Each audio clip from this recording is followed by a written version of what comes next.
Bonjour à tous et bienvenue à cette conférence. Je m'appelle Marianne Boire, je serai votre animatrice aujourd'hui. Je travaille pour l'organisation M361, moteur d'impact social. Qu'est-ce que c'est M361? En fait, nous sommes une organisation québécoise qui s'est donnée pour mission de créer des solutions pour faire grandir des communautés en santé. M361 met en œuvre différents projets d'envergure à impact social. Vous en voyez un certain nombre à l'écran en ce moment. Pour avoir une idée, plus de détails sur tous ces projets sociaux d'envergure, je vous invite à aller visiter notre site m361.ca. Alors, parmi les projets de M361, il y a évidemment 100 degrés, où je travaille comme rédactrice en chef, qui offre le webinaire aujourd'hui. Qu'est-ce que c'est 100 degrés? En fait, c'est une communauté en pleine ébullition qui amplifie vos projets en santé des collectivités. Qu'est-ce qu'on fait concrètement? En fait, on diffuse du contenu sous différents formats. Du contenu écrit, des articles, des dossiers spéciaux. On diffuse aussi des webinaires comme aujourd'hui. On diffuse des cours en ligne et on organise différents événements. Pour en savoir aussi plus sur les différents volets de 100 degrés, nos activités de financement, je vous invite à aller voir aussi notre site 100degrés.ca. Alors, aujourd'hui, je jouerai le rôle d'animatrice à ce panel sur la prescription de nature. Je serai accompagnée de ma collègue Mallory qui jouera le rôle de modératrice et je vous présente tout de suite nos trois panélistes. Alors, Dr Caroline Laberge, Dr Isabelle Goupil-Sormani et Dr Joanne Elsener. Alors, je vous les présente pour connaître votre parcours, pour vous faire découvrir leur parcours. Je vais lire leur courte biographie. Alors, Dr Caroline Laberge. Caroline Laberge est professeure de clinique à l'Université Laval et médecin de famille à Québec au groupe de médecine de famille universitaire Laurier. Dr Laberge joint la clinique, l'enseignement et la pratique de l'obstétrique au CHUL.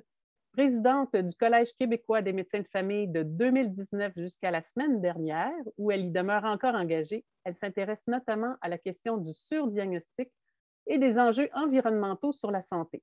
La nature a toujours fait partie de sa vie et c'est avec bonheur qu'elle l'inclut maintenant à son arsenal thérapeutique. Docteur Isabelle Goupil-Sormani. Alors, Isabelle Goupil-Sormani est spécialiste en santé publique et en médecine préventive et en médecine familiale.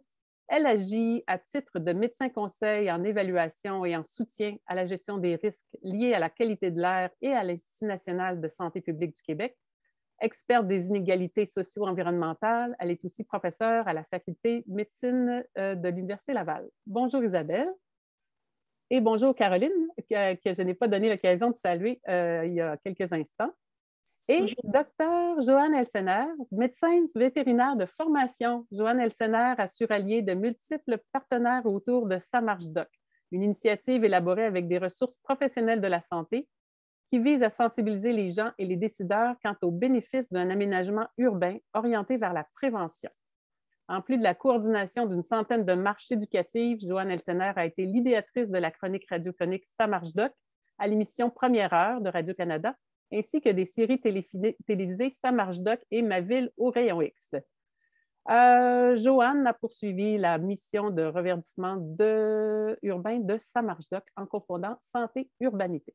Alors, bienvenue à toutes les trois. Bonjour. Bonjour. Bonjour. Alors, nous poursuivons tout de suite en entrant dans le cœur du sujet. Prescrit Nature, une approche innovante pour la santé globale. C'est le sujet de notre webinaire aujourd'hui. La prescription de contact avec la nature, certains d'entre vous ont peut-être déjà entendu parler de ça, d'autres ici sont peut-être plus familiers, mais c'est une approche qui suscite de plus en plus d'intérêt dans différents pays du monde. Depuis le 16 mai au Québec, les professionnels de la santé ont maintenant une nouvelle outil thérapeutique qu'ils peuvent utiliser pour encourager le contact avec la nature. Ça s'appelle Prescrit Nature. La conférence aujourd'hui va porter sur ce thème. Elle va être d'une durée de 50 minutes et ça va se dérouler en 3 temps. On prévoit un premier bloc de panel en mode questions-réponses avec nos 3 panélistes, au cours duquel on va parler des effets bénéfiques de la nature sur la santé humaine. Après ça, on se prend un petit moment d'échange interactif. Vous allez avoir l'occasion de réagir à un petit sondage et tout au long de ça aussi, on accueille vos commentaires et vos questions. Et on va entrer dans un deuxième bloc de panel au cours duquel on va se pencher sur les solutions pour offrir davantage aux gens de passer du temps en contact avec la nature. Il y a Prescrit Nature, bien sûr, parce que c'est le sujet d'aujourd'hui, mais il y a aussi plusieurs autres solutions d'aménagement urbain, tout spécialement pour favoriser le contact avec la nature, le plein air de proximité. Dans un troisième temps, on a prévu du temps pour une période de questions-réponses avec vous, entre vous et les panélistes. Vous pourrez vous poser vos questions dans le module de Zoom prévu à cet effet.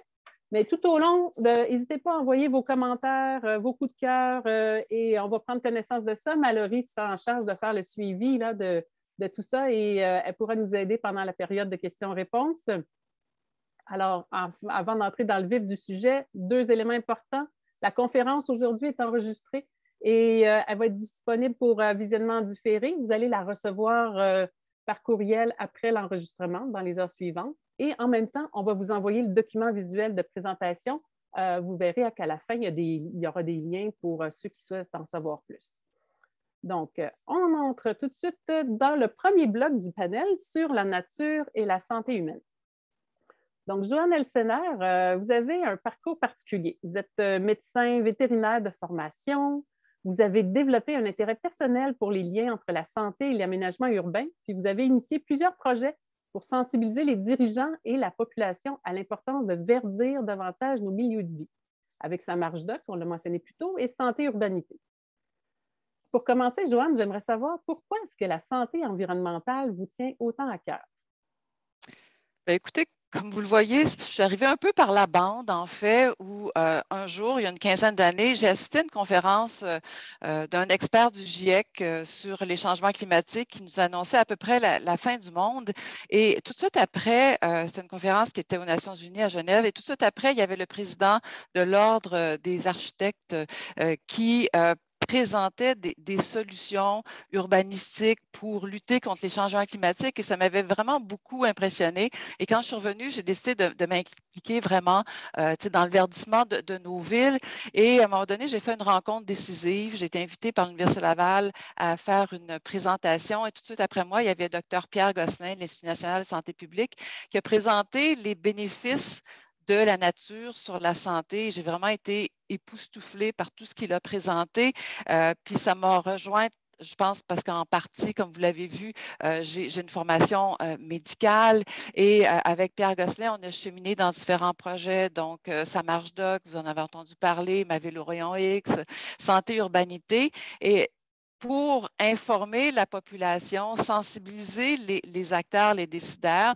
Et dans une de ces démarches-là, on est allé rencontrer le ministre de la Santé avec Dr Paul Poirier, cardiologue, Dr François Reeves, cardiologue. Et pour cette rencontre-là, on a fait comme un inventaire exhaustif des bienfaits de la santé de la nature sur la santé. Puis je vais vous lire la liste parce que c'est vraiment super, super impressionnant. Donc, la nature en ville peut réduire le risque ou la prévalence de stress, de dépression, d'autisme, de diabète, d'hypertension, d'embonpoint, d'asthme, de mortalité cardiovasculaire, de mortalité pulmonaire, de mortalité par cancer, de mortalité générale prématurée. À ça s'ajoute une diminution des symptômes de TDAH, un ralentissement du déclin cognitif, une diminution de l'isolement social et de la criminalité, une augmentation des performances scolaires et de la productivité au travail, la lutte à la défavorisation sociale, aux îlots de chaleur et au changement climatique. Là, vous allez me dire, mais comment est-ce que la nature peut faire tout ça? En fait, il y a 4 mécanismes principaux, je vous dirais. Il y a premièrement l'apaisement. La nature nous apporte un apaisement psychologique. La nature nous incite aussi à faire de l'exercice.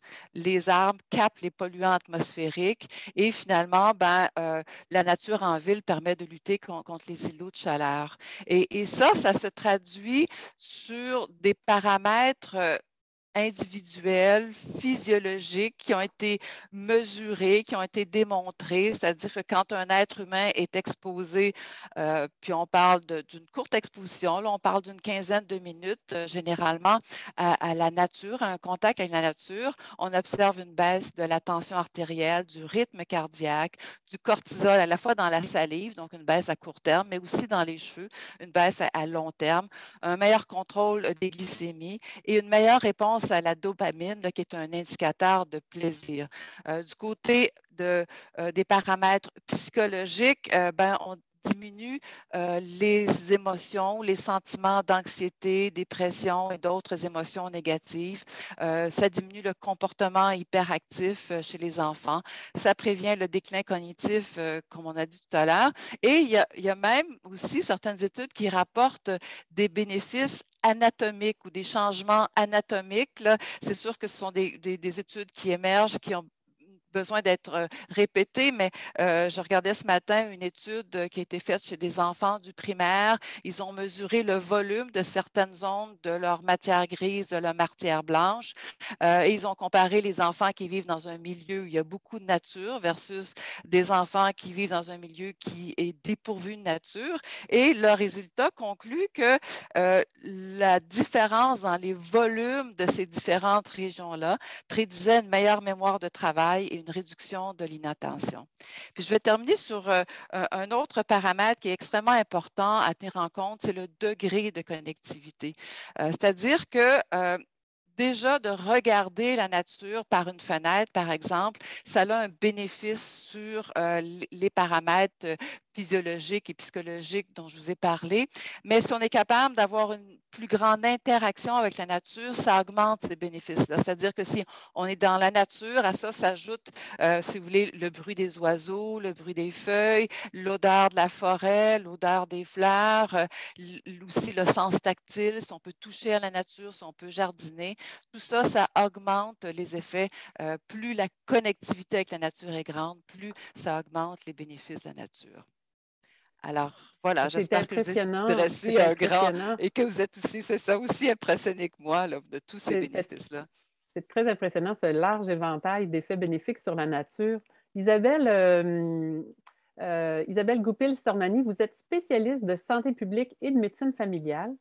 Ce dont Joanne vient de nous parler, est-ce que c'est une réalité qui est bien appuyée par des données scientifiques, là, cet impact aussi important de la nature sur la santé humaine?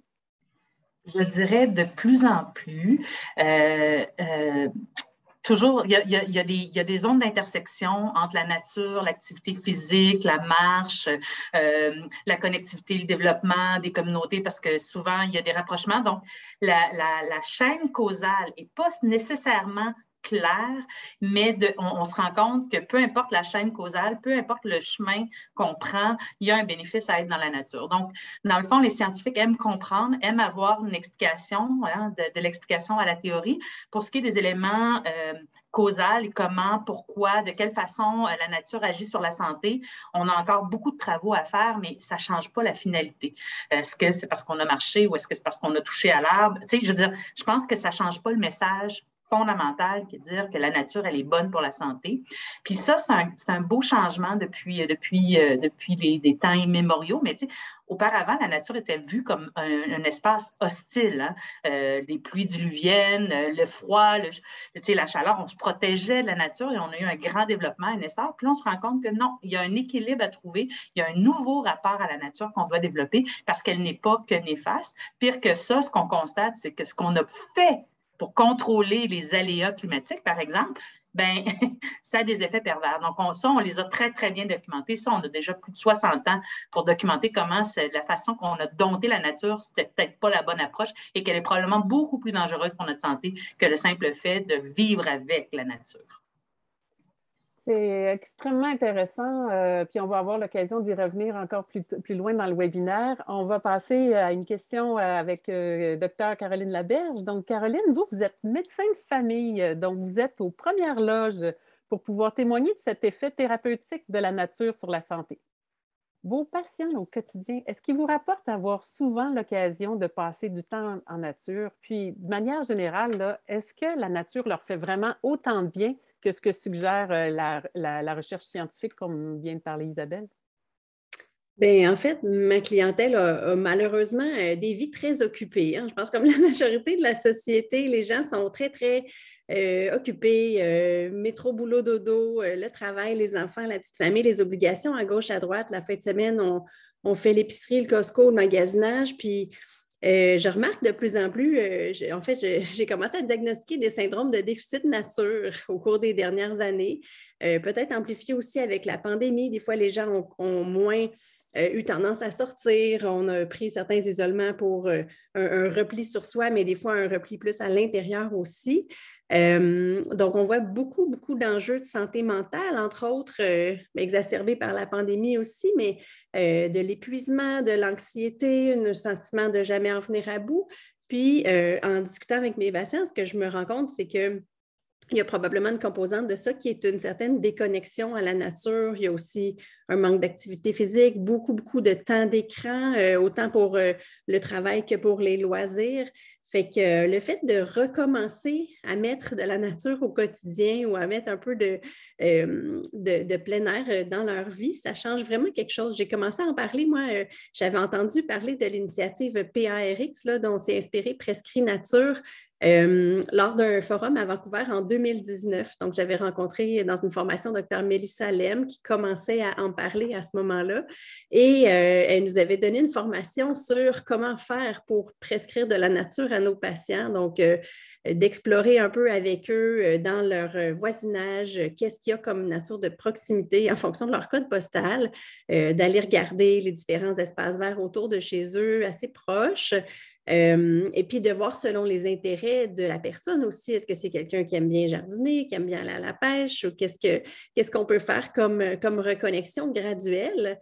Et puis depuis ce temps-là, j'ai commencé à en parler avec mes patients et puis la réception, elle est vraiment impressionnante, là. Les gens viennent me voir, m'en reparlent. Hey, ça fait du bien, je ne me rendais pas compte à quel point ça me manquait.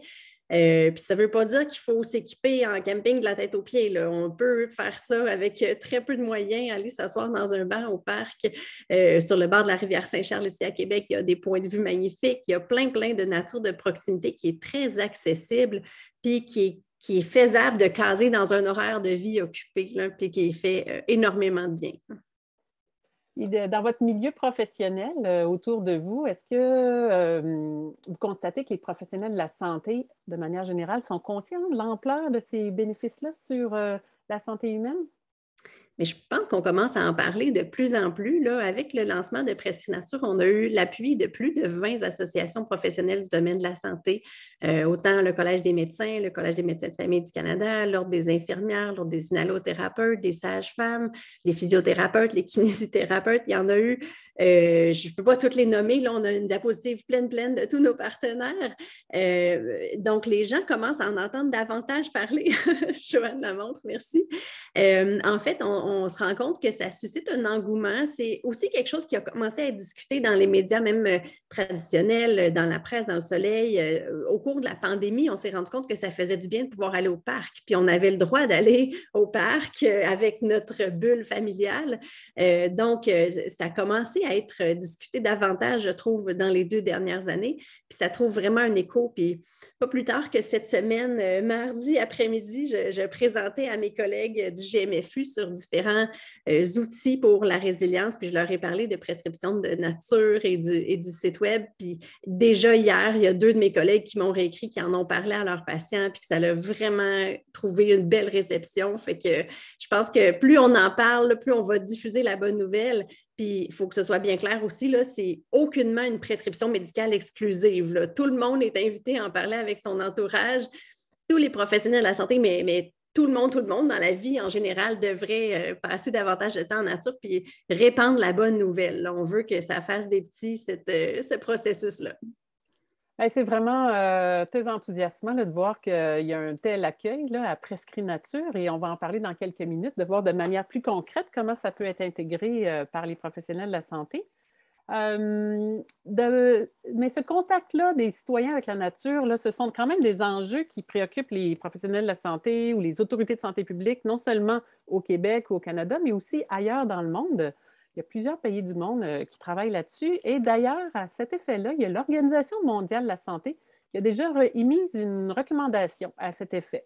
La recommandation étant que chaque citoyen devrait demeurer à au plus 300 mètres d'un espace vert et d'un espace vert d'au moins un demi-hectare à 1 hectare. Donc ça, c'est quand même, ça vient de l'Organisation mondiale de la santé, là, c'est quand même une donnée qui qui est importante. Et il y a aussi le Nature-Based Solution Institute qui nous dit que chaque citoyen devrait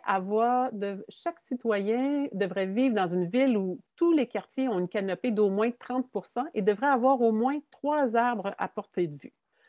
Donc, ça, c'est des données qui peuvent être intéressantes pour les gens qui travaillent dans le milieu municipal, qui pensent à l'aménagement des villes, comment est-ce qu'on devrait imaginer nos villes pour qu'il y ait assez de verdure pour que ça puisse avoir des effets bénéfiques non seulement pour la santé humaine, mais aussi pour la santé environnementale, on le sait, que tout ça est relié.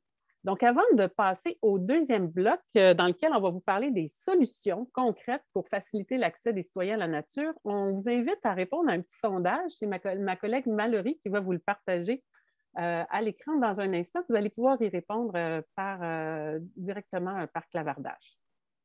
Est-ce que vous pouvez juste me confirmer que vous voyez bien le sondage? Oui? Oui. Parfait.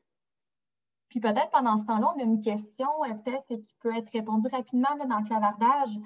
On demande, en plus de prescrire de la nature, les médecins sont autorisés à diagnostiquer un déficit nature. Bien, je peux peut-être apporter la précision vu que c'est moi qui ai amené ce diagnostic-là. En fait, je ne sais pas, je ne pense pas que c'est officiellement reconnu par le guide de la santé mentale, là, un déficit nature, mais ça peut, en anglais, c'est le Nature Deficit Disorder, mais qui peut se manifester par plein de symptômes physiques et psychologiques.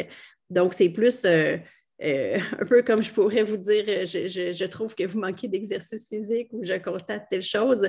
Fait que ce n'est pas nécessairement un diagnostic en soi, mais c'est plutôt un constat auquel on peut remédier en prescrivant de la nature qui peut se manifester comme un trouble d'adaptation avec une humeur anxieuse, avec une humeur dépressive ou comme un burn-out, un syndrome d'épuisement. Différentes choses comme ça. Fait que en fait, je vais faire des petites recherches dans les prochaines minutes si jamais je trouve quelque chose de plus scientifique à vous répondre. Merci Caroline. Puis on pourra poursuivre la période de questions après le deuxième bloc. Mais avant, on va regarder les résultats du sondage, Mallory. Oui, je vous montre ça à l'instant. Vous voyez bien? Donc, oui, on voit ça. Alors, on a 91 des gens qui vivent à moins de 300 mètres d'un espace vert. Bon, mais ça, c'est quand même très encourageant. Il faudrait vérifier si ça correspond à la générale. On pourrait en reparler à ce sujet, mais on est privilégié d'être aussi nombreux à pouvoir vivre près d'un espace vert. Ensuite, combien d'arbres avez-vous à portée de vue? Bon, 10 0, 2 1. Ensuite, 8 2 arbres, 8 3 arbres, 6 4 arbres et 66 5 arbres. Donc, c'est vraiment encourageant de voir ça. Alors, on poursuit et on pourra y revenir plus tard dans le bloc suivant. Ce sont des questions qui vont être discutées aussi parce qu'on entre dans la question des solutions. Donc, dans le bloc des solutions. Donc, les solutions étant, on va parler de prescrit nature, mais aussi des différentes choses qu'on peut faire en termes d'aménagement pour favoriser le contact des citoyens avec la nature. On revient avec une question pour Joanne. Joanne, on vient de le voir, là, la proximité avec la nature, ça entraîne des effets bénéfiques importants sur la santé humaine, mais dans la réalité, là, ce n'est pas tout le monde qui a le réflexe d'aller prendre le temps ou les moyens d'aller passer du temps en nature. Mais là, depuis le 16 mai dernier, il y a une nouvelle initiative, on l'a dit plus tôt, qui était disponible qui était à la portée des professionnels de la santé, Prescrit Nature. Mais Joanne, est-ce que vous pourriez nous expliquer de quoi il s'agit, Prescrit Nature? C'est quoi les grandes lignes, les faits saillants de cette initiative-là, puis d'où ça vient? C'est une initiative, en fait, pour faire connaître les bénéfices de la nature ou du contact avec la nature sur la santé humaine et pour aussi outiller les professionnels de la santé pour qu'ils puissent faire des recommandations, faire des prescriptions nature à leurs patients. L'initiative en tant que telle a débuté, comme Caroline l'a dit, en Colombie-Britannique par le lancement de Park Prescription en 2020, qui a été financé par BC Park Foundation. Ils ont eu un immense succès quand ils ont lancé cette initiative-là, qui était accompagnée d'un beau site web où ils ont colligé une bonne partie de l'information sur les bénéfices de la nature pour l'humain. Ils ont aussi fourni outillé les prescripteurs pour qu'ils puissent avoir des feuillets informatifs, aussi une prescription là, avec un code qui leur est donné là, quand ils s'inscrivent. Et Prescrit Nature, en fait, c'est une adaptation québécoise de Park Prescription. Parce qu'on jugeait qu'au Québec, il fallait effectivement traduire le site en français. Donc, ça a été la première démarche qu'on a faite.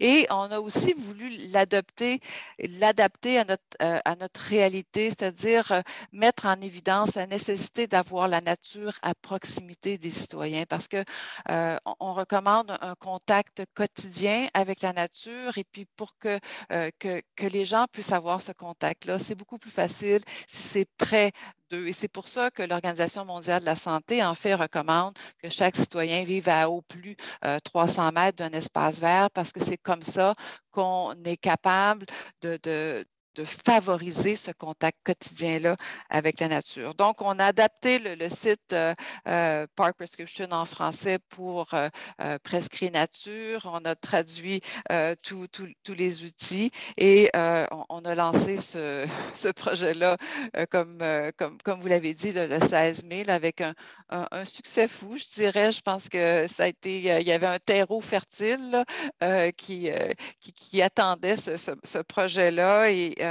on a eu plus d'une vingtaine de partenaires qui nous ont accompagnés là-dedans, qui ont diffusé l'information. Et depuis qu'on l'a lancé, je pense qu'on a plus de 800 professionnels de la santé qui se sont inscrits. Donc, il faut qu'on vérifie leur inscription et qu'on génère un code pour eux.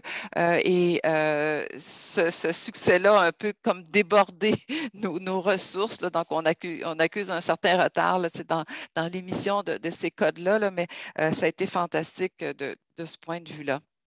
Alors, on continue et on informe les professionnels de la santé à travers toutes les ramifications qu'on peut trouver et on remercie 100 degrés, en fait, de nous donner aujourd'hui l'occasion de faire connaître ce projet-là, mais aussi les bénéfices là, pour la santé des gens. C'est vraiment fantastique de voir qu'il y a un tel engouement, comme d'ailleurs Caroline avait commencé à en parler un peu plus tôt. Et Caroline, tout à l'heure, vous avez commencé à justement nous expliquer un peu comment vous abordez ça avec vos patients, cette question-là. Pouvez-vous nous en parler un peu plus? De quelle manière vous faites une prescription? Bon, vous avez dit que les patients étaient quand même assez enthousiastes, mais quelle est la différence entre une prescription ou une simple recommandation ou une sensibilisation? Comment vous intégrez ça dans votre pratique régulière? En fait, les études démontrent que c'est probablement plus efficace quand on l'écrit plutôt que quand on fait juste le dire. Parce que des fois, on ressort du bureau du médecin avec la tête pleine de choses qui ont été discutées, mais le fait de l'écrire, on part avec un petit papier, avec quelque chose écrit dessus, il y a plus de chances que ce soit suivi comme recommandation. Fait que le fait de l'écrire, j'ai reçu moi-même mon numéro de prescripteur seulement cette semaine. Fait qu'avant ça, je l'écrivais simplement sur un petit bout de papier là, dans mon bureau. Fait qu'un peu comme je disais tout à l'heure, je commence par m'informer, puis d'abord, à quel type de clientèle ça s'adresse, là, ces prescriptions-là. Je pense que tout le monde peut bénéficier de la nature, mais je trouve souvent, je prends le temps d'en parler chez mes patients qui me décrivent de l'anxiété, de la fatigue ou encore des enfants qui sont hyperactifs ou à ce temps-ci de l'année là, qui sont fatigués, que ça ne marche plus à l'école ou qui commencent à avoir des comportements d'inattention davantage. Puis on sait que la nature augmente l'attention, fait que je vais leur formellement prescrire dans ce temps-là d'aller passer plus de temps un petit peu dans la nature. C'est pas nécessairement, je n'ai pas le temps d'en parler à 100% des patients que je vois à tous les jours, mais je vous dirais probablement que 25 à 30% des consultations que je fais actuellement, ça vient sur le sujet parce que je vois que les gens en ont besoin. Là. Donc, c'est un outil très, très puissant. Fait que souvent, pour que ce soit envisageable, c'est sûr que si je leur prescris d'aller 2 jours dans le parc de la Jacques-Cartier, peut-être que ça va être difficile à faire en commençant, mais d'aller s'asseoir sur un banc de parc pendant 20 minutes, c'est quelque chose qui est accessible à tout le monde. Il n'y a pas de contraintes, que ce soit même des gens avec une mobilité réduite des fois ou des femmes enceintes en fin de grossesse qui ont plus de difficultés à aller faire du sport. Juste le fait d'être dans la nature va pouvoir quand même les aider. Donc, on essaye de viser un total de 2 heures par semaine, minimalement, pour en retirer le plus de bienfaits possible, mais 20 minutes, on parle des fois de 15 ou 20 minutes. Là, on a fait un petit choix éditorial de mettre 20 minutes sur notre site web pour que ce soit plus simple que d'avoir différents chiffres qui semblent se contredire. Là. Le 20 minutes, c'est ce qui semble être bénéfique pour voir la réduction du cortisol et de la pression artérielle. Évidemment, ça peut être plus longtemps que ça. Fait comme on le disait, les gens sont très enthousiastes. Puis il y a évidemment quelques barrières de temps des fois ou de proximité, mais je vous dirais qu'assez rapidement, si on prend le temps d'aller un peu dans le détail de la faisabilité, c'est facile à faire. Là. C'est plus facile, je pense, de commencer à renouer avec la nature que de dire ça y est, je recommence à faire de l'exercice d'intensité modérée à élevée. Là. Aller s'inscrire au gym, ben, ça se peut. Commencer à faire du jogging, c'est quand même un investissement qui demande encore plus de motivation que renouer avec la nature de la forme la plus ludique qui soit. Hein. Bien, vous m'amenez justement à ma question suivante parce qu'il y avait certains médecins de famille, il y a quelques années, on s'en souvient, qui avaient commencé à prescrire de l'activité physique. Ça avait commencé, ça, je ne sais plus si c'était en 2017 ou 2018. Les prescriptions avec l'initiative de physique. Pierre Lavoie, effectivement, qui avait commencé ça, puis avec la Fédération des médecins praticiens. Donc, ça a encore lieu. En fait, cette année, ce jour-ci, en même temps qu'on se parle, c'est le grand défi Pierre Lavoie là, qui est en cours en ce moment avec les médecins de famille. Fait que c'est sûr que c'est un autre arsenal thérapeutique très intéressant, l'activité physique, puis un n'enlève pas l'autre. On sait que souvent, juste le fait d'être dans la nature va nous inciter à être un petit peu plus actifs. Mais indépendamment l'un de l'autre. Donc, des fois, justement, l'activité physique, ça peut être une barrière pour certaines personnes qui ont un handicap physique, par exemple, ou qui ont, pour toutes sortes de raisons, pas la capacité cardiovasculaire, par exemple, de faire de l'exercice physique. Le fait d'aller dans la nature, on a quand même des bienfaits indépendamment de l'activité. Fait que si on peut aller faire du jogging dans le bois, c'est extraordinaire, mais si on fait juste marcher très lentement dans le bois, c'est ce qui avait été étudié par les Japonais depuis longtemps. Hein. La notion de Shinrin-yoku est étudiée au Japon depuis les années 80, est excessivement bien documentée. Puis ils ont créé, eux, toutes sortes de petits parcours de moins de 2 km en moyenne que les gens doivent parcourir très lentement. C'est comme un prérequis. Il faut qu'ils fassent ça en 2 à 3 heures et qu'ils s'imprègnent des odeurs, des lieux, des sons, qu'ils s'assoient régulièrement pour profiter du paysage. Donc ça, c'est vraiment prescrit par les médecins japonais depuis une longue période de temps. Voilà, l'activité physique reste excellente et je continue d'en parler avec plusieurs de mes patients, mais je trouve que la prescription de nature est encore plus démocratique pour tout le monde que la prescription d'activité physique. Tout ça semble est vraiment beau et enthousiasmant, là, et on voudrait que tous se fassent prescrire de la nature par notre médecin. Mais est-ce que c'est si simple que ça dans les faits? Isabelle Goupil-Sormani, ça, c'est des questions auxquelles vous vous intéressez de près. Qui a accès à la nature dans les faits? Puis, qu'est-ce qu'on peut faire dans les quartiers urbains où il y a des gens qui ont peu ou pas d'accès à la nature? Bien, ça, c'est notre grand défi de santé publique.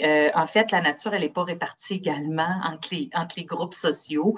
Les quartiers fortement densifiés il y a des beaux quartiers fortement densifiés, mais les quartiers plus défavorisés, il n'y a pas de place pour les arbres, il n'y a pas de place pour la nature, il n'y a pas de cour arrière, on a vraiment un défi dans l'urbanicité de réinventer les espaces, notamment dans les quartiers centraux plus défavorisés. Le fait d'avoir un handicap aussi peut limiter la mobilité pour se rendre à un espace vert. Je pense qu'il faut revoir notre façon de concevoir les villes. Là, on voit une superbe ville qui passe, mais on le sait.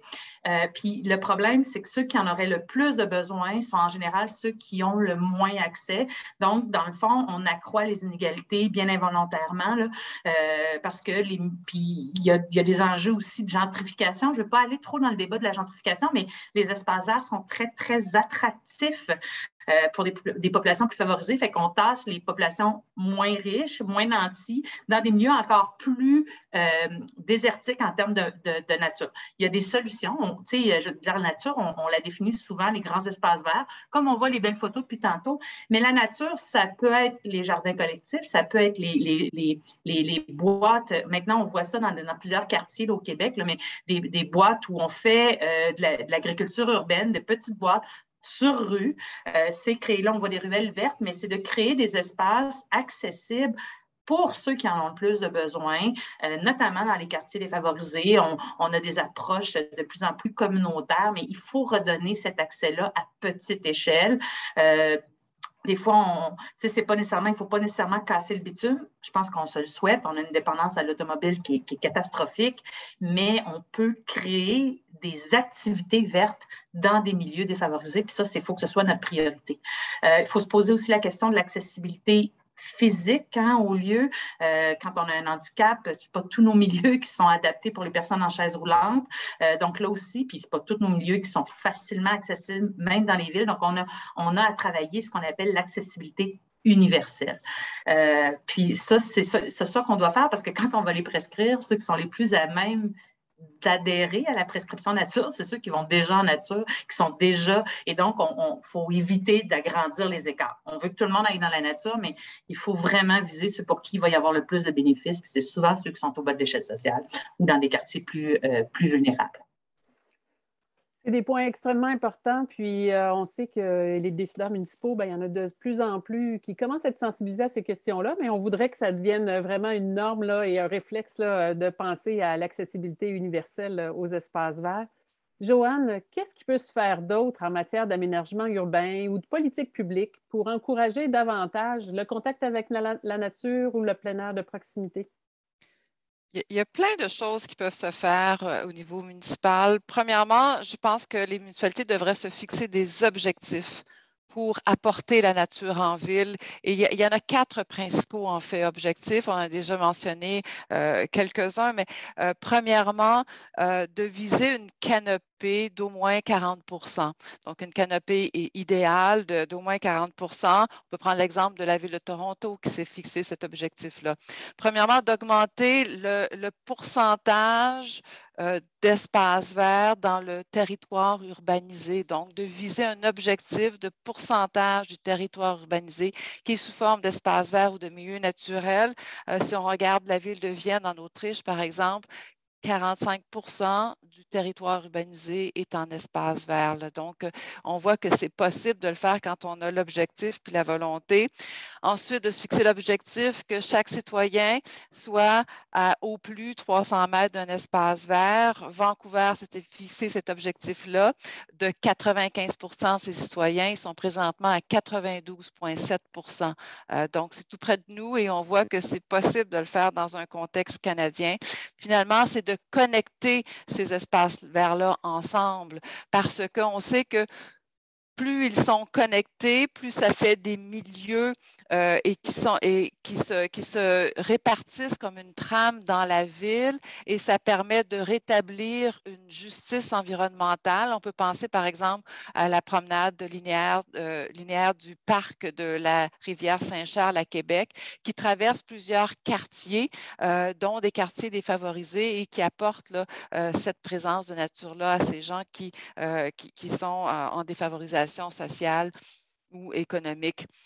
Les villes ont les moyens d'adopter des politiques en ce sens-là, ont les moyens réglementaires, des moyens réglementaires pour protéger la canopée existante, donc les arbres existants, protéger aussi les milieux naturels qui sont sur leur territoire. Ils ont aussi les moyens d'investir dans la protection des arbres, la plantation d'arbres, l'achat aussi d'espaces verts. Et elles ont aussi les moyens de contrer, un des aspects négatifs qu'Isabelle a évoqué là, du verdissement urbain, qui est la gentrification. C'est-à-dire que souvent, quand on verdit un quartier, un secteur, on fait en sorte que les gens plus riches viennent s'installer, ce qui a comme conséquence de repousser les gens plus pauvres vers des quartiers qui sont encore minéralisés.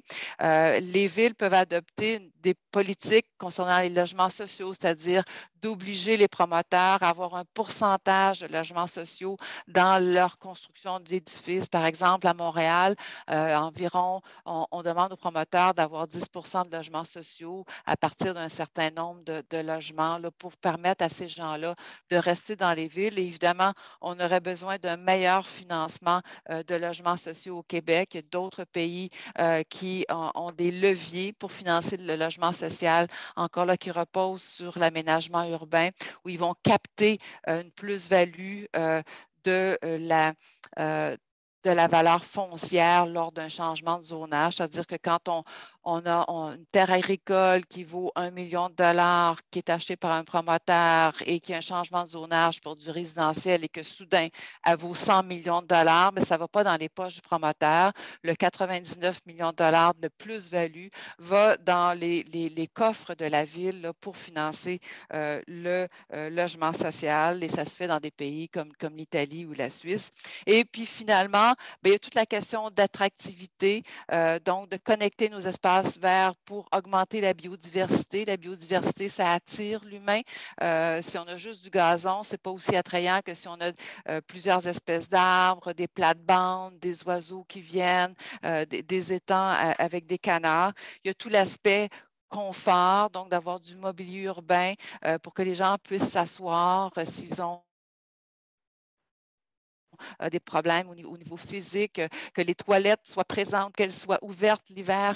Et il y a toute une problématique. On est un pays d'hiver et on n'assume pas notre hivernalité parce que souvent, l'hiver, les sentiers ne sont pas entretenus, ne sont pas déneigés, les toilettes sont fermées. Alors, il faut vraiment repenser comment on aménage notre ville l'hiver pour qu'on puisse profiter de la nature parce que même en hiver, les arbres ont un bénéfice sanitaire pour les humains. Alors, il faut les fréquenter, là, même en hiver. Pardon. Ce sont vraiment toutes des initiatives, des actions vraiment tellement intéressantes et porteuses. On voudrait que toutes les municipalités un peu partout au Québec adoptent ça. Mais des fois, ce n'est pas toujours facile. Les bonnes idées, les mettre en œuvre de manière à ce qu'elles soient bien accueillies par les populations locales, des fois, ça représente quelques défis. Isabelle, est-ce que vous pourriez nous en parler? C'est une question qui vous intéresse beaucoup, ça. Ouais, oui, effectivement. Mais quand on parle, on a effleuré le thème de la justice environnementale. Mais quand on parle de la répartition inégale des espaces verts ou des espaces minéralisés, bien, ce qu'il faut penser derrière ça, c'est qu'il y a des personnes, hein, il y a des individus qui les subissent, ces espaces-là, ou qui n'y ont pas accès. Puis, si on veut éviter des phénomènes, effectivement, on peut avoir des politiques publiques très, très structurantes, comme ce que Joanne nous présentait, mais on peut aussi faire avec. Et quand on fait du développement des communautés et du verdissement conjoint ensemble avec des projets collectifs par et avec les personnes qui habitent et qui ont des vulnérabilités, on gagne beaucoup parce qu'en général, les phénomènes de gentrification sont beaucoup amoindris. On voit aussi qu'il y a un sentiment d'accomplissement, non seulement on a des bénéfices associés à l'amélioration de l'environnement bâti, mais on a aussi des bénéfices associés au sentiment de contrôle. Et souvent, les besoins des populations plus défavorisées ne sont pas nécessairement les mêmes que ceux et celles des décideurs qui pensent de façon assez grandiose. Mais quand on veut penser à petite échelle, on a intérêt à travailler avec les communautés dans une optique de co-construction d'espaces conviviaux. Je vais le dire comme ça, là, c'est beaucoup de grands mots, mais dans le fond, il faut faire avec. Donc, c'est ça qui est important.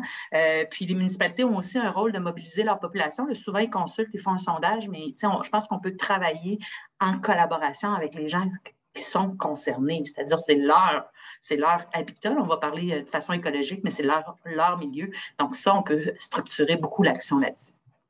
C'est un point extrêmement intéressant, puis peut-être qu'on aura l'occasion d'y revenir dans la période de questions. Juste avant qu'on y entre, je pense que Caroline, vous vouliez ajouter quelque chose avant qu'on passe à la période de questions. J'ai vu votre... Oui, en fait, c'est très drôle parce qu'Isabelle, tu m'amènes à un autre point dont j'ai discuté il y a 2 semaines avec une collègue. J'avais une réunion avec le Collège des médecins de famille du Canada, puis j'ai rencontré mon homologue des territoires du Nord-Ouest, qui est vraiment un médecin super sympathique.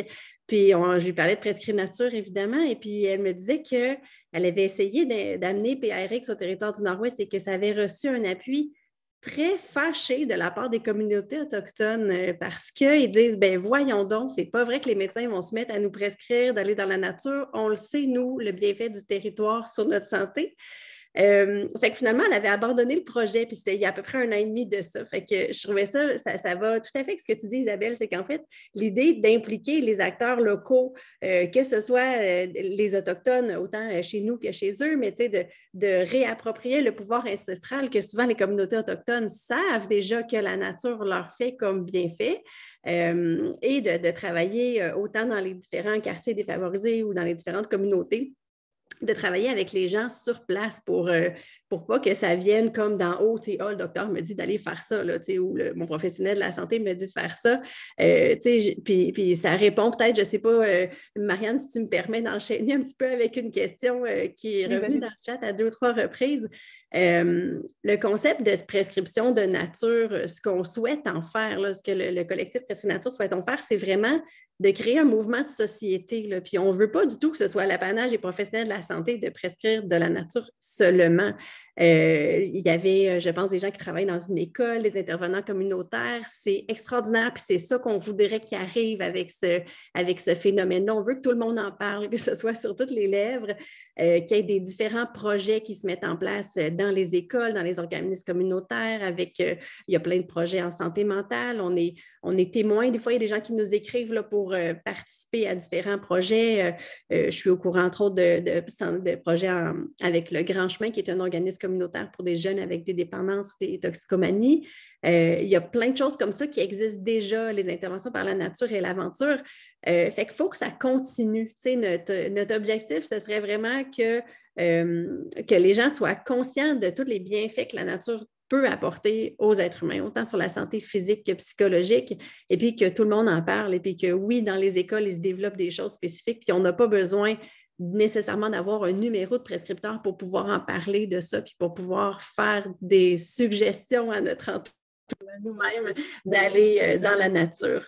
C'est intéressant. Merci, Caroline, parce que ça répond à plusieurs questions. Il y avait des intervenants communautaires, des infirmières qui ont posé des questions à ce sujet-là. Donc, ça témoigne là, de l'intérêt des gens pour cette initiative-là. Là, il y a tellement de questions et des commentaires je voudrais, ou des initiatives. Je vous invite à regarder parce qu'il y a des gens qui témoignent d'initiatives qui ont été mises en place dans leur milieu. C'est vraiment intéressant. Quelqu'un qui a planté des arbres à Marianne, il y a quelqu'un qui nous a parlé de la maladie de Lyme puis qui nous a dit, moi, ça me stresse d'aller maintenant dans la nature. Je ne suis pas sûre que c'est bon. Moi, j'aimerais ça relativiser. Là. Pour nous, la maladie de Lyme, c'est relativement nouveau au Québec. Aux États-Unis, c'est des acquis. Là. En fait, il y a des réflexes à développer et sans se stresser, on peut même se faire piquer. Là, mais on a le temps d'agir, on a le temps de réagir. Il y a des réflexes. Là. La façon dont on porte notre linge, il y a certains produits répulsifs qui peuvent fonctionner. Il y en a des naturels, puis il y en a des chimiques. Vous choisirez celui. Il y en a un petit peu plus efficace du côté du chimique produit, mais les naturels fonctionnent aussi, puis on a le temps d'agir. C'est juste que pour l'instant, c'est stressant pour nous parce qu'on est en train d'apprendre à vivre avec la tique. Mais moi, j'aurais tendance à dire, apprenons. Puis ça va bien aller. Comme toute nouvelle chose dans la vie, c'est pas simple. On va dans la nature, il faut aussi se protéger pour le soleil, puis il faut aussi penser, mais toutes les études vont dans le même sens. Il y a beaucoup, beaucoup, beaucoup plus de bénéfices que d'impact. Il faut aussi protéger la nature. C'est sûr qu'il faut être respectueux, mais ça aussi, c'est un apprentissage. Donc, tout ça pour dire que oui, actuellement, on est un peu stressé avec l'émergence de la maladie de Lyme, puis d'autres maladies, mais qu'on va apprendre. Nos voisins du Sud ont appris, on peut apprendre. Puis la nature n'est pas nécessairement celle qui est dans le bois. Là, on peut aussi parler de la nature en milieu urbain. Donc, la connexion avec l'arbre. Je voulais juste relativiser. Là, on voit bien qu'il y a quand même des enjeux des fois, mais ça reste tout à fait anecdotique par rapport à l'ampleur des bénéfices. J'aurais juste ajouté à Isabelle, étant médecin vétérinaire et donc spécialisée en quelque sorte en zoonose pour la maladie de Lyme. En fait, les tiques, elles montent sur des feuilles pour ensuite s'attacher à nous. Donc, si on marche dans un sentier, dans un parc urbain, le risque d'avoir une tique sur nous, là, il est presque nul. Pour attraper une tique, il faut vraiment se promener là, dans des herbes, dans des plates-bandes, dans la forêt en tant que telle, sans qu'il y ait de sentier au sol. Et puis, comme le disait Isabelle, on peut s'habiller en conséquence, c'est-à-dire que si on s'en va dans des buissons, ben, il faut mettre des souliers, des bas, des pantalons et des chemises à manches longues. Et là, le risque aussi est très, très bas. Je vous remercie toutes les trois d'avoir pris le temps de répondre à quelques-unes des questions qui nous ont été posées. On se dirige lentement, en fait rapidement vers la fin de notre panel. Puis avant qu'on se quitte puis qu'on retourne chacun dans nos activités de la journée, j'aimerais ça vous inviter toutes les trois à un mot de la fin. Il y a tellement de choses qu'on aurait pu se dire davantage sur ce riche sujet et les questions et les commentaires en témoignent. Caroline, Joanne, Isabelle, est-ce que vous avez des recommandations de livres, de vidéos à visionner pour les gens qui souhaiteraient en savoir davantage sur Prescrit Nature ou sur les bénéfices de la nature là, sur la santé humaine? Peut-être qu'on pourrait commencer avec Caroline. Oui, j'ai mis tout à l'heure dans le chat, en fait, le site web de Prescrit Nature. S'il y en a qui veulent aller, il y a plein de... les bénéfices de la santé sont très, très bien répertoriés sur le site avec des choses qu'on peut imprimer là, pour remettre à nos patients aussi ou à nos collaborateurs. Moi, il y a des livres que j'aime bien montrer à mes patients. J'ai une petite bibliothèque de livres à prêter dans mon bureau. Il y a entre autres le livre qui est sur le Shinrin-yoku, écrit par le Dr. Lee, qui est un médecin japonais, donc qui explique un peu tous les bienfaits puis qui répertorie les études là-dessus. Mais c'est un livre qui fait du bien à lire. Il y a une version avec des illustrations qui est vraiment, franchement, apaisante à consulter. Alors, le livre en tant que tel est thérapeutique, puis l'apprentissage qu'on y fait aussi. J'aime bien aussi un livre sur la vie secrète des arbres, écrit par un spécialiste en foresterie allemand. Le nom m'échappe, mais on vous le mettra dans les références. Mais bref, ça aussi, c'est un livre fascinant sur les interactions entre les arbres, entre eux et la nature quand on la laisse tranquille. Fait que c'est vraiment toutes des choses, le fun là, que j'aime bien partager avec les gens intéressés. Et Joanne, vos suggestions? Ben, moi, je vous inviterais à aller écouter notre toute dernière série télévisée qui s'appelle Ma ville au rayon X, qui est diffusée par Savoir Média et qu'on peut écouter en différé sur le site de Savoir Média, qui a été produite avec la maison de production Urbania. Il y a 2 épisodes particulièrement intéressants dans le cadre de Prescrit Nature, un sur l'anxiété, l'autre sur le TDAH, avec des gens qui nous racontent leur parcours de vie pour lutter contre l'anxiété, pour lutter contre le TDAH. Et déjà là, c'est très, très émouvant. Mais avec ça, il y a aussi Dr. Claudel Pétrin-Desrosiers, qui est un membre de notre collectif Prescrit Nature, qui parle des bénéfices de la nature pour la santé, qui parle de prescription en nature. Et on a des experts en urbanisme qui vont analyser le secteur, le quartier, le milieu de vie de ces gens-là qui luttent contre l'anxiété, le TDAH, pour voir un peu qu'est-ce qui peut les aider, qu'est-ce qui aussi peut aggraver leurs symptômes, mais surtout qu'est-ce qui peut les aider et qu'est-ce que leur ville peut faire pour eux. Alors, je vous invite à les regarder. Il y a plusieurs de ces références-là qu'on va vous envoyer par la suite. Isabelle, à votre tour, vos recommandations de lecture ou de visionnement sur ce sujet? Moi, je vais être le côté plus intellectuel. Il y a un vieux document, parce que ça a 20 ans, qui s'appelle Millennium Assessment, qui fait les liens entre l'écologie, les écosystèmes et la santé. Très, très inspirant, très, très outillant, qui parle aussi des propositions, des solutions. Ça va de la grande gouvernance mondiale, mais ses limites, mais aussi le techno-garden. Des fois, on parle de solutions technologiques, mais qui aussi précise pourquoi les projets en développement des communautés sont les plus bénéfiques à la fois pour la planète, les écosystèmes, et les humains. Alors, moi, ça, je trouve ça hyper intéressant.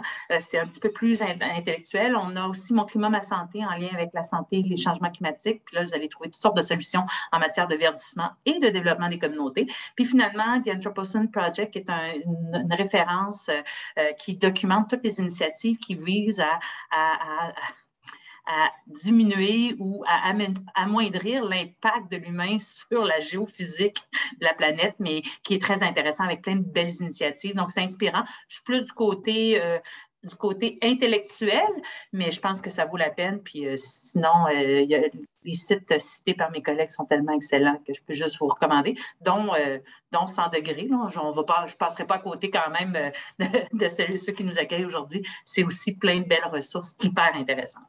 Merci Isabelle. Puis je profite de l'occasion pour vous inviter aussi tout le monde à consulter notre dossier qu'on a sur le plein air de proximité. On va aussi vous mettre le lien. C'est un dossier qui a été réalisé en collaboration avec différentes organisations qui font partie d'un groupe de travail de la Table québécoise sur le mode de vie physiquement actif. Et dans ce dossier-là, vous allez voir, il y a à la fois des histoires de cas, des articles, des pistes d'action concrètes pour aider les milieux à aménager davantage de sites de plein air de proximité. Alors, vous pourrez trouver ça aussi sur 100 degrés. Alors, c'est le temps de vous remercier. D'abord, toutes les trois, Caroline, Joanne, Isabelle, merci infiniment. Extrêmement intéressant. On aurait pu continuer à se parler pendant des heures. Merci, Mallory, d'avoir été avec nous. Puis, merci à vous tous d'avoir été si nombreux à nous écouter jusqu'au bout. Et si vous avez manqué des bouts, vous voulez réécouter ou quoi que ce soit, ça vous sera envoyé par courriel dans quelques heures avec le document visuel de présentation. Il y aura les liens vers toutes les autres sources d'informations que vous pouvez consulter. Sur ce, si c'est des sujets qui vous intéressent, je vous invite à vous abonner à notre infolette de 100 degrés si ce n'est pas déjà fait et vous pourrez assister à d'autres webinaires qui vont être offerts tout au long de l'année. Alors, merci à tous, puis bonne fin de journée. Merci. Merci beaucoup. Merci pour vos suggestions et commentaires aussi. C'est très le fun. On va garder le chat, je suppose, pour référence ultérieure. Merci beaucoup. Merci.